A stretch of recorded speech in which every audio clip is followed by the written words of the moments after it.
Hey guys, so today we are going to be doing a review of my winter beater, which is a 2003 Cadillac Escalade ESV right here. Kind of what I wanted to go through today is look into seeing what I believe makes a good winter beater and why I think that this was the perfect choice for me and why I decided on picking this. So let's get into it.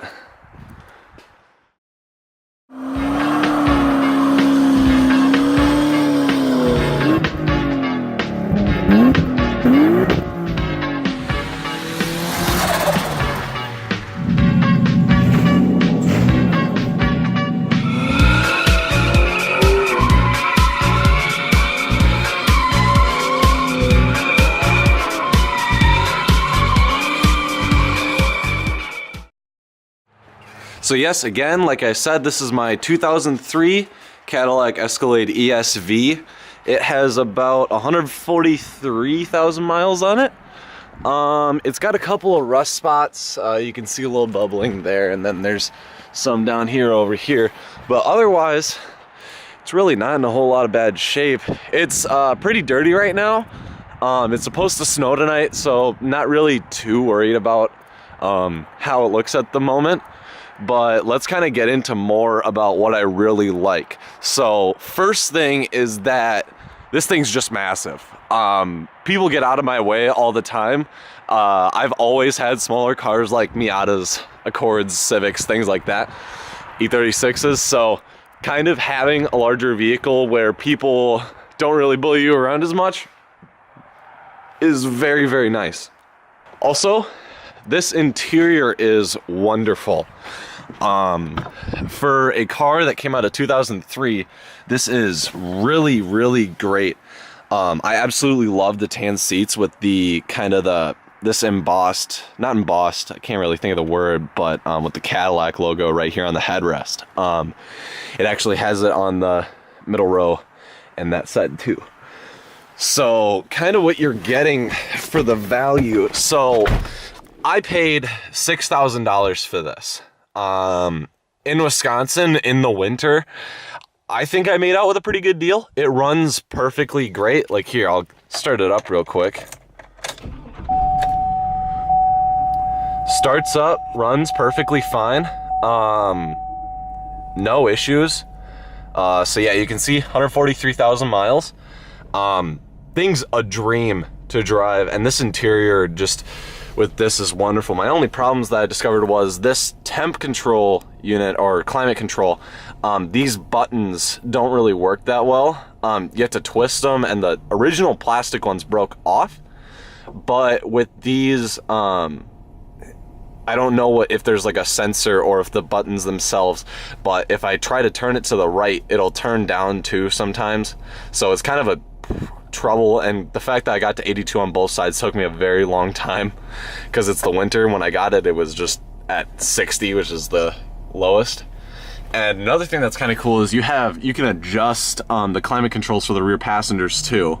So you can turn up the vents, set the heat, set whether you want it to go to their feet or up towards their body more, I guess. It's an older car, so these buttons are kind of wearing away. But so this is a back, like the back support warming, and then this heats your butt and your back at the same time, which is pretty cool, and it's really, really useful. And you have these pedal adjustment things. I don't know how to use it, but haven't really cared to learn. You have a CD changer here, and this clock, it's such a classic touch. I really, really like it, and this wood trim's really nice.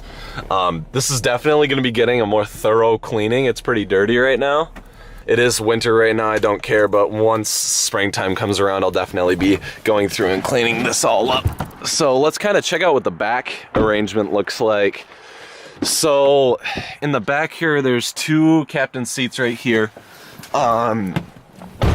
Here is some temperature stuff and the TV controls, and there's more TV controls up here too, and there's a built DVD player in this somewhere, I believe.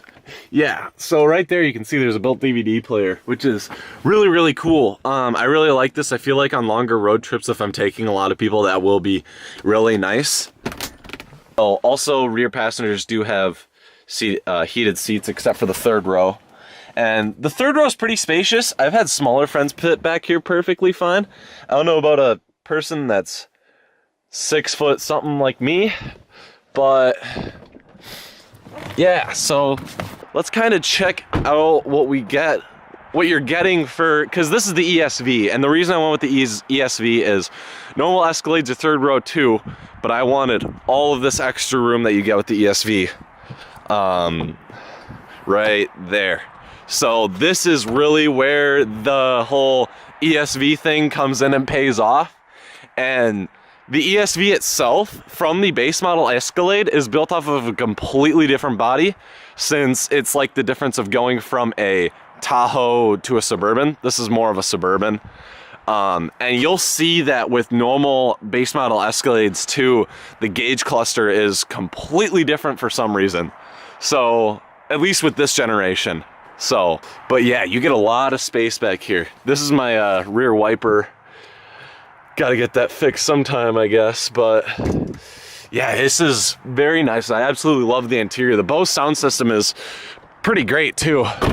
Sounds really nice, and it comes with a factory subwoofer, so you get bass like that. This thing handles snow like an absolute dream. I've had it in snow past the bumper, and it just carries all the way through. And also a big part of that is the GM 6-liter V8 that you get under the hood. Definitely kind of provides that power to move a lot of weight around, since, I mean, here, let's compare it to a Miata. Miatas are pretty small, but that's still a pretty large vehicle. So, now that I've shown you more of the interior, and now that I've shown you a lot more of the exterior, let's pop the hood and see what we can find under there. By the power of Raw.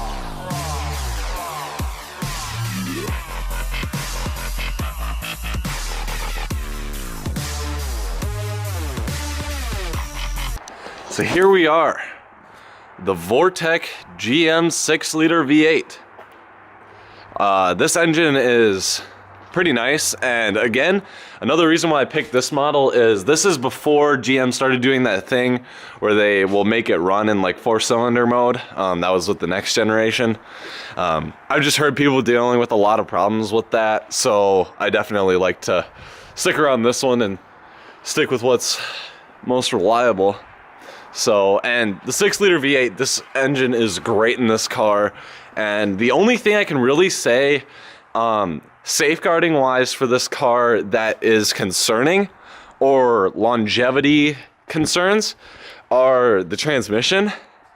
It's got the 4L65E, and I know the 4L65 is supposed to be stronger than the 4L60, but at 142,000 miles, this one is slipping.